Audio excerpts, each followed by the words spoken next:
Kiriko and Murodov are 29. Murodov is 2 inches taller, and the Uzbekistan representative will fight the Italian with a 1.5 inch reach advantage.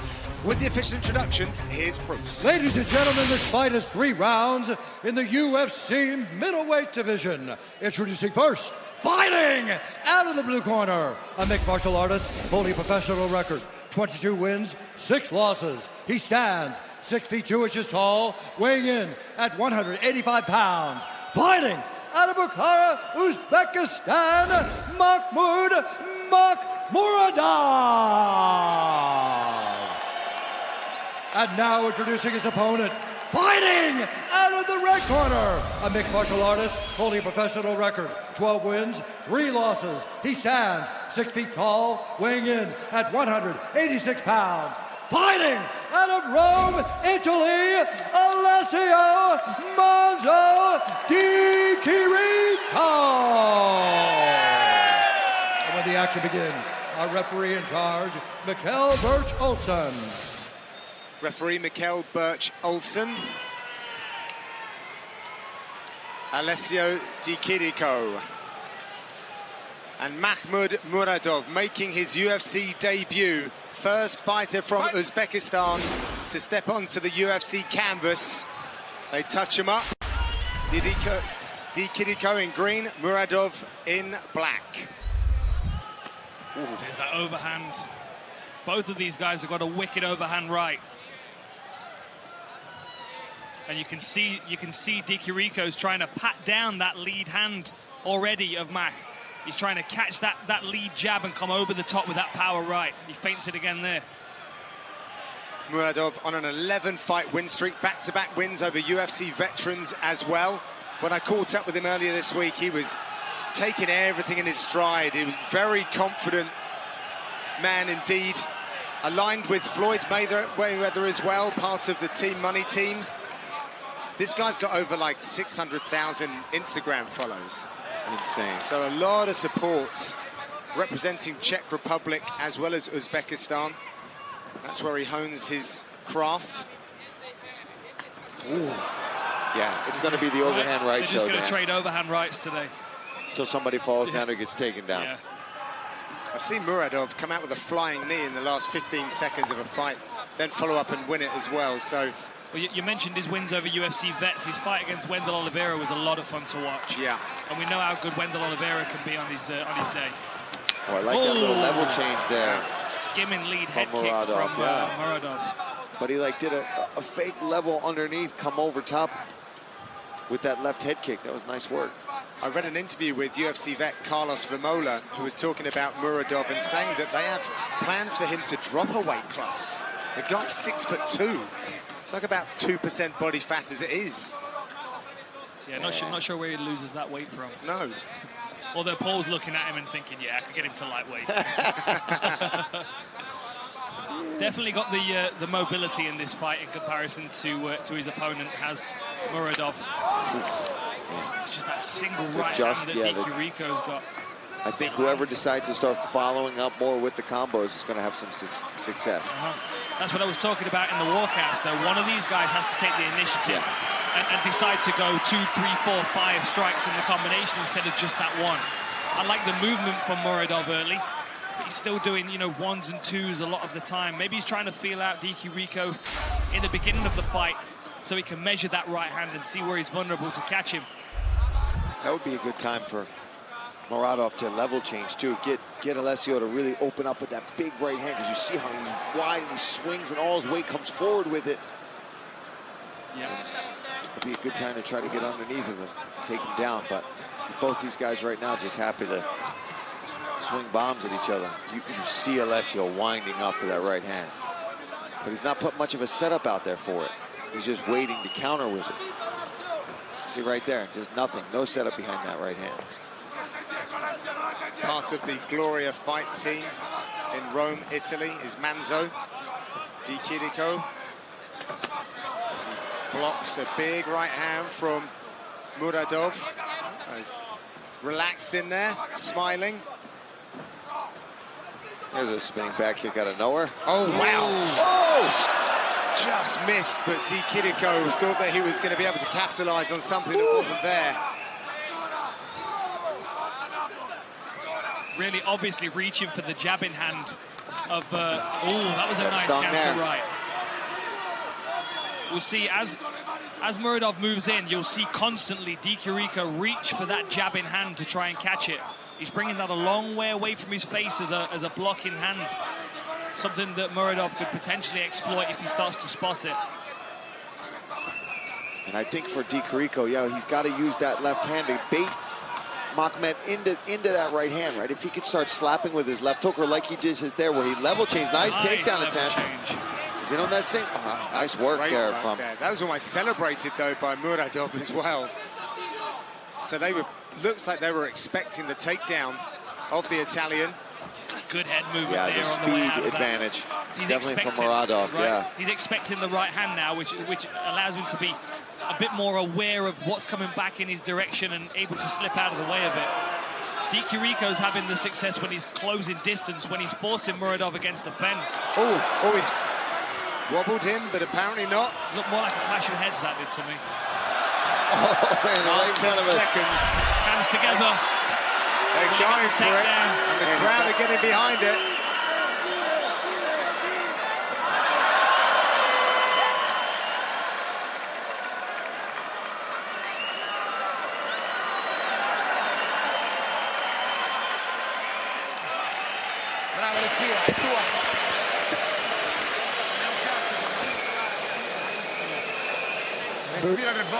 Breathe. Breathe. 3 times. Good. Every time you have to do what I have to say. Manzo 3. You give him too much space.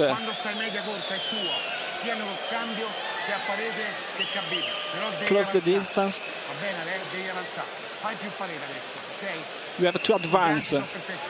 You have to advance more. Keep your hands up. Looking for the right hook.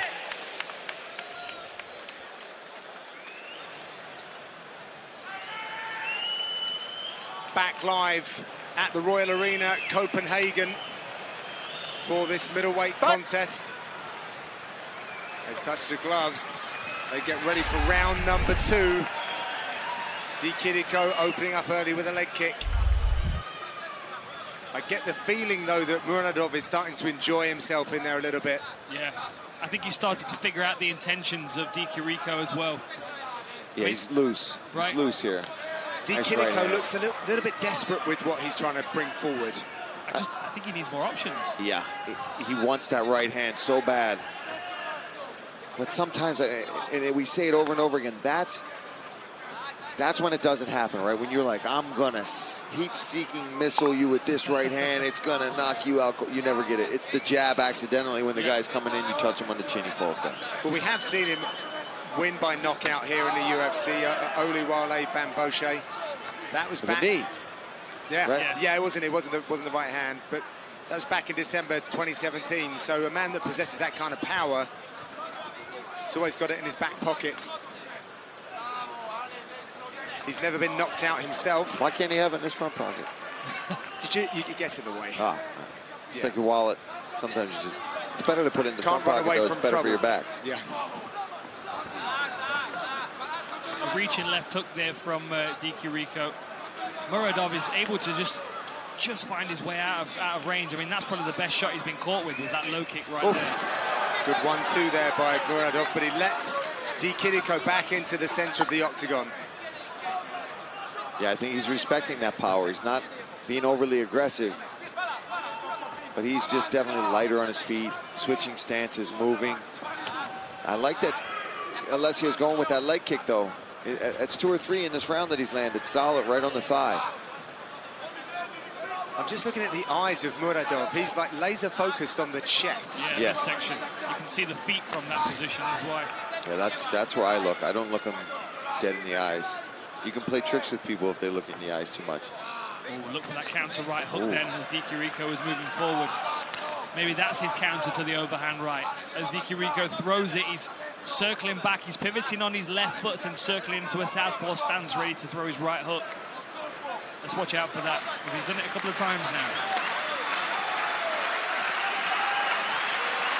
Much more mobile Murodov on the outside. Ooh. Oh, man, little feint to that left hook. Caught him slipping.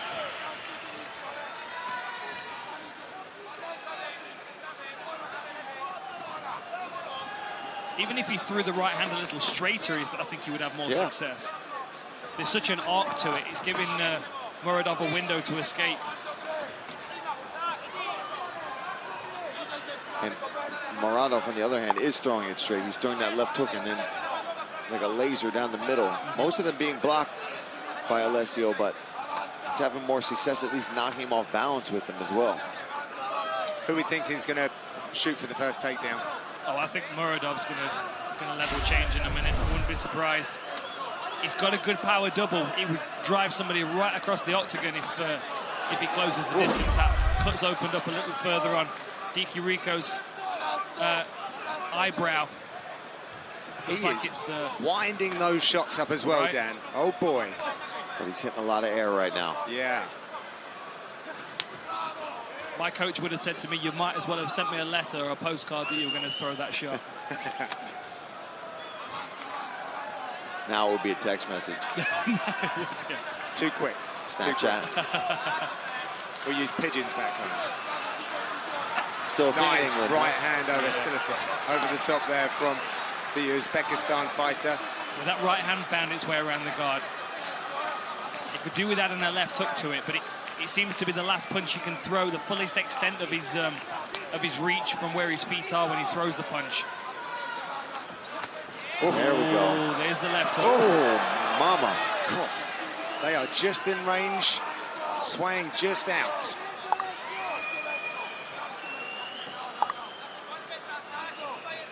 Kind of on the edge of my seat here, because it feels like something big's about to happen at any moment. Well, you just jinxed it. Oh! Oh, man, I thought that was it, John. I was about to high-five you. For my benefit. No, I thought that was going to land. That was a comedy call from Paul Felder. I just woke everybody at home up. Get up. Last few seconds in this round. Di Chirico is chasing down Murodov. Back with round 3 after these.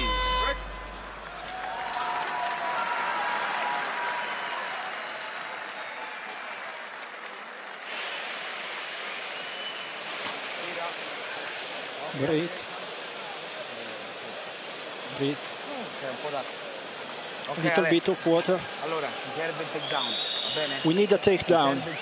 We need a takedown. Look at me. Look at me. You have to advance. You have to advance. You understand me? You have to advance. Don't stop. Close it with the back high kick.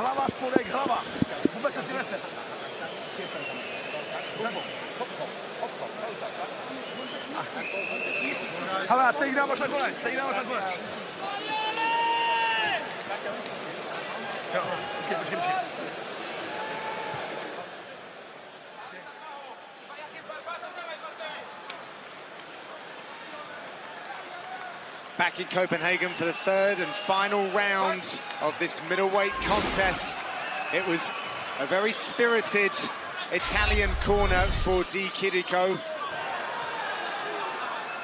They wanted a takedown, which is quite interesting, but it would certainly change things up a little bit. You guys have been talking about a more varied offering. I agree, but I think that needed to happen maybe earlier in the fight. You need to make your opponent aware that there are several different strikes that they could be threatened with, and if you continue to reinforce through the first and second that really the overhand right is the only thing you have to concern yourself with, you start building an easy game plan to work around that. The reason that makes martial arts so difficult is because there are so many options. So if you know you only have to deal with one major thing, it's quite a relief, really.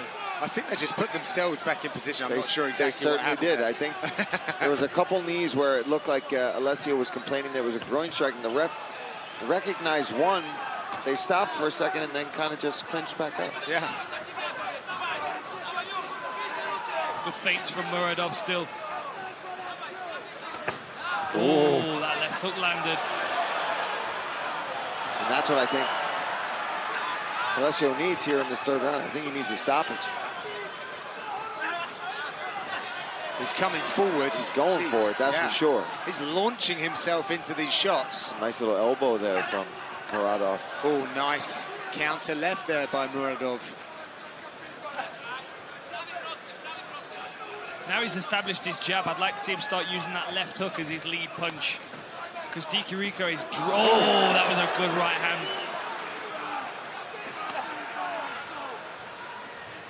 See, that's the other thing as well, is does Dikirico have the power to get the knockout with that one punch now? That was a really good retraction of the leg by Murodov.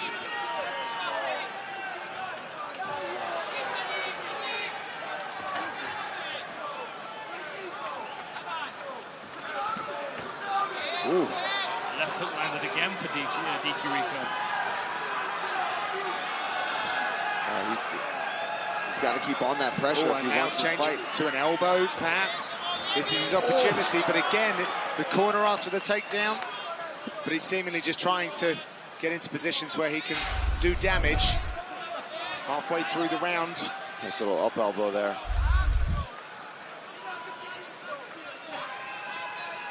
He's said in interviews that he's different to other UFC fighters. He's very complete.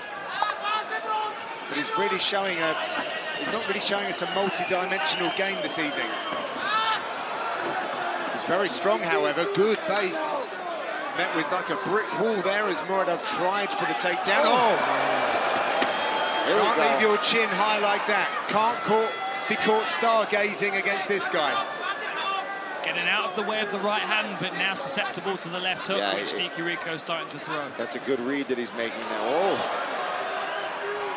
Oh, belt piece is out. Manzo charges forward. Got double underhooks.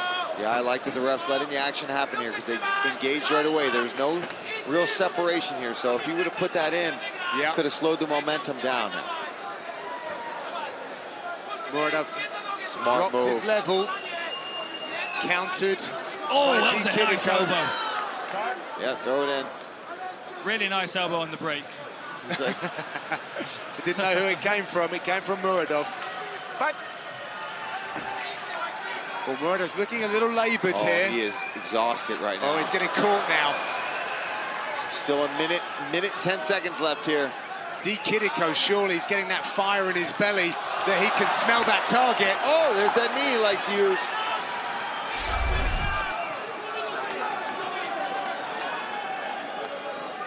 Much better strike count for Dikirico in this final round. He's more about the power than the high outputs. Gets his chin checked there. But having more success since he started adding more punches to his combination.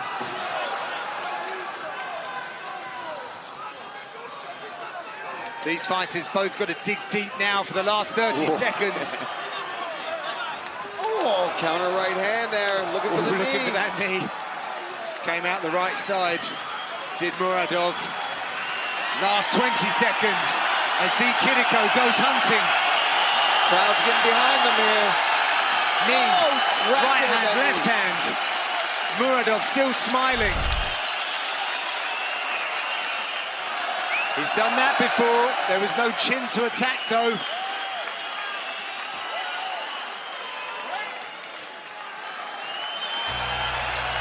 And apparently that is the end for that fight. We have to wait for the judge's decision.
After tonight's main event, stick around for a recap of all the action from Copenhagen on the UFC Fight Night post-show here on ESPN+. Karen Bryant, T. Wood, Laura Sanko break it all down after the main event. Time now, however, to get it inside the octagon to Bruce Buffer. Ladies and gentlemen, after 3 rounds, we go to the judges' scorecards for a decision. All 3 judges score this contest 29-28 for the winner by unanimous decision, Mahmud Murodov. Congratulations to Uzbekistan.